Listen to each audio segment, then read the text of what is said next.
করে ফেললাম নরিন আফরোজ প্রিয়াপুর অর্নামেন্টস। আর এই অর্নামেন্টসটা কাস্টমাইজ করেছে ইমু কালেকশন থেকে, যেটা আমাকে পাঠানো হয়েছিল। আর তোমরা কেউ চাইলে এরকম কাস্টমাইজ যে কোনো ডিজাইন দেখে অথবা এর থেকে বেটার কাস্টমাইজ করে ইমু কালেকশন থেকে অর্নামেন্টসগুলো নিতে পারো। তো চলো আমরা অর্নামেন্টসের ডিটেলসটা একটু শেয়ার করি। ভেবেছিলাম নরিন আফরোজ পিয়াপুর মেকআপটা একটু রিক্রিয়েট করব, বাট আমার কেন যেন মনে ইচ্ছা হচ্ছিল না। বাট মেকআপ, শাড়ি, অর্নামেন্টস নিয়ে তার এত বেশি ট্রেন্ড এবং মানুষের এত বেশি কথাবার্তা, যেটা মানে একদমই অকল্পনীয়, মানে যেটা প্রয়োজন নেই সেটাও পাবলিক বলা শুরু করতেছে। প্রত্যেকটা মানুষের জীবন হচ্ছে একদমই পার্সোনালিটি। আমি কিভাবে সাজবো, আমি কিভাবে মেকআপ করব, আমি কি আউটফিট পরবো, আমার কোন অর্নামেন্টসটা পরা দরকার, টোটালি কিন্তু একটা নিজস্ব পার্সোনালিটি। তো এটা নিয়ে আসলে এত পাবলিকলি কথা বলাটা আমার একদমই পছন্দ না। দ্যাটস ওয়াই এই ট্রেন্ড বিষয়টা নিয়ে আমি রিগ্রেট করি নাই। তো যাই হোক, আজকে আমাকে ওই ইমো কালেকশন থেকে আমাকে অর্নামেন্টসটা পাঠানোর কারণে আমি কিন্তু আমার যে কোনো একটা পছন্দের শাড়ির সাথে ম্যাচ করে অর্নামেন্টসটা পরেছি। আমার বাসায় কিন্তু ইয়েলো কালার শাড়ি ছিল, বাট ইচ্ছাকৃতভাবেই পরি নাই। সো আমি আমার মতো করে প্রেজেন্ট করেছি আমার একটা আউটফিটের সাথে, আমি এই অর্নামেন্টসটা পরেছি। তো তোমাদের কাছে কেমন লেগেছে অবশ্যই লাইক কমেন্ট করে জানাবা।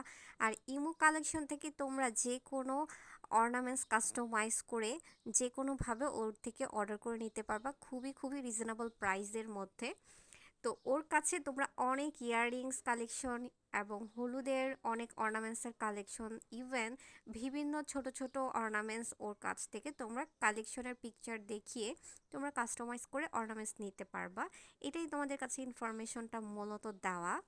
তো কাছ থেকে এখন আমি তোমাদেরকে অর্নামেন্টসটা একটু দেখাচ্ছি, আর কিভাবে অর্নামেন্টসটা পরে নিলাম সেটাও একটু দেখাচ্ছি। তো অর্নামেন্টসটা কিন্তু একদমই অনেক বেশি সুন্দর হয়েছে। আমি দেখার পর আমার কাছে খুবই ভালো লেগেছে, স্পেশালি এটা জেনে যে অর্নামেন্টসটা কি সুন্দর করে বানানো হয়েছে, হাতের কাজগুলো কত বেশি নিখুঁত।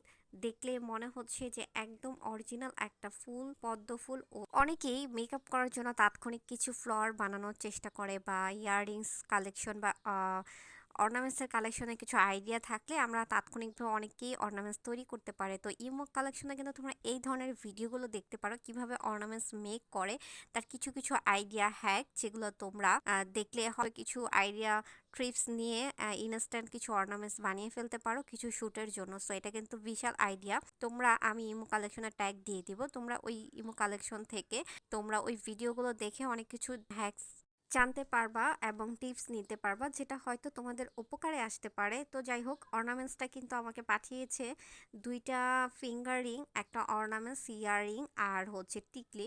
তো বরাবরই তোমাদের কাছে অর্নামেন্টসটা কেমন লেগেছে, ওর বানানোটা কেমন লেগেছে এবং কতটা পারফেক্ট হয়েছে নয়ন আফরোজ বিয়াপুর মতো, তো সেটা কিন্তু অবশ্যই কমেন্ট করে জানাতে হবে। যারা এই টাইপের অর্নামেন্টস, ইউনিক ইউনিক টাইপের অর্নামেন্টস চুজ করতে চাচ্ছ বিভিন্ন ক্যাটালগ দেখে, অথবা এই টাইপের পুঁতি দিয়ে এই টাইপের ফ্লাওয়ার তৈরি করা, অনেকেই কিন্তু বিয়েতে একটু এক্সক্লুসিভ পড়তে চায়, তখন কিন্তু অনেকেই কাস্টমাইজ করে বানানোর চেষ্টা করে, বাট কাকে দিয়ে ট্রাই করবে সেটাই জানে না। তো তোমরা কিন্তু ইমো কালেকশন থেকে এই ধরনের আইডিয়া নিয়ে অর্নামেন্টস তৈরি করে ফেলতে পারো।